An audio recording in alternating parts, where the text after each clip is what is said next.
Matt, always gutting to concede so late on, but over the 90 minutes, was that a point gained or 3 drops? Look, I didn't feel we did enough to win the game. I didn't think we were at our best in the most important moments of that game of football. Look, we've forced Bristol Rovers, who are a possession and passing based team, to change their style today, but in fairness to them, it's disrupted our style, and we could never really wrestle full control of that game. We had fits and spurts and moments where we looked dangerous, but on the balance of the play we didn't really look like ourselves often enough, so ultimately we didn't deserve the 3 points. But then when you're going into the last 5 or 10 minutes ahead, you want to find a way of winning the game. Unfortunately we didn't do that.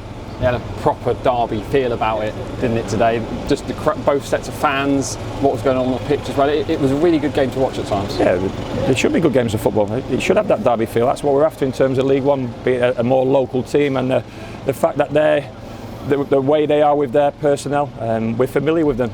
Like I say, the balance of their play, hopefully it was entertaining for the fans. I'm sure the Bristol Rovers fans will go home happier than our fans. They've got a point away from home, but we ultimately didn't do enough to win the game. When we did get those moments, I still felt our quality ultimately let us down at the end. Too many miscued crosses or miscued shots, and even the goal, that's a bit of poor defending from the opposition player for the penalty to get us back in the game, and then a mistake from the goalkeeper. Their first goal, it's in a period of the game where the ball just seemed to be pinging around the midfield between both teams. We couldn't really make it stick, and they managed to get we tried to force a few passes, probably too many passes in the middle of the pitch. We'd had a warning in a couple of minutes leading up to that goal.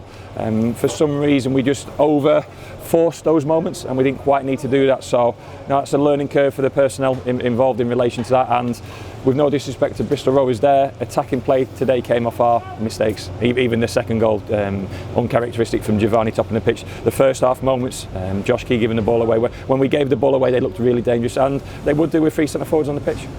Giovanni Brown at his best again today with the penalty, and also, yes, the goalkeeper made a mistake, but that ball, the vision to pick out that ball for the second goal. Yeah, one of the few times we got to that ball in the middle of the park, we certainly weren't able to tidy that ball often enough. So if you can't tidy it, pop it over their back line, and we had a couple of nearly moments with that.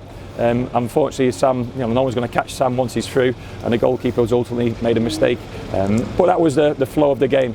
Never really our best attacking moments often enough. And ultimately we still scored 2 goals, which I'm pleased about, because we found a way of doing that, but we didn't do enough to win the game. Josh Key's had to adapt to that right centre-half position over the last few games. He was a real battle with some of the opposition players today. He found it difficult. I'll be honest, I thought he found it difficult. He could have been sent off in the first half. He got booked early and then didn't stay on his feet for the next moment. So, you've almost tell people or remind people at half time they have to value their position on the pitch, and Josh needed to stay on his feet. He improved as the game went on, and he got a couple of those attacking moments down the right hand side. But even in those moments, then the quality wasn't quite there. So I'm not overly disappointed with the actual performance, but we didn't do enough to win the game.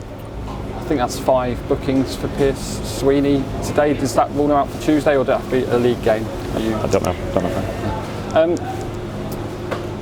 At times, I think the attacking play was really good. We utilised Jay Stand, those front 3 again, like we did last weekend.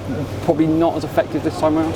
It's a totally different game, and everyone talking, waxing lyrical about the front 3 in a clean game where the possession's in the opposition back line and we're pressing and winning the ball high up the pitch. There's no one better, but that ball was going into our back line. It was going into our back line with a bit of interest, and then a second ball game in the middle of the pitch, and they're getting taken out of the game, and we still have to find a way of being effective. I just said to them, then not enough of those players. Look, they were trying their heart out, but they weren't really turned on by that type of game.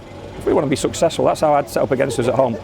Exactly how I'd play against a team like Exeter at home. So they have to find a way of enjoying those type of battles a little bit more and becoming more effective. The size of the squad at the moment, I think you mentioned earlier in the week about the importance of trying to get through 90 minutes without any injuries. It looked like we managed that today. I hope so. We'll wait and see on Monday. I just see Alex Hartridge limping a little bit, but obviously, yeah. Well, we'll find out. All eyes on Tuesday now. Then you mentioned it's like to be a really young squad for that game. With no disrespect to Tuesday, that's a game where we can't put any of those boys in a risk position. They're going to get loaded in the next month. We know how many games we've got in the next month, so we have to make a decision, and we've always respected that competition. I spoke about at length in relation to that, but on Tuesday we're going to have to play some of our youngsters.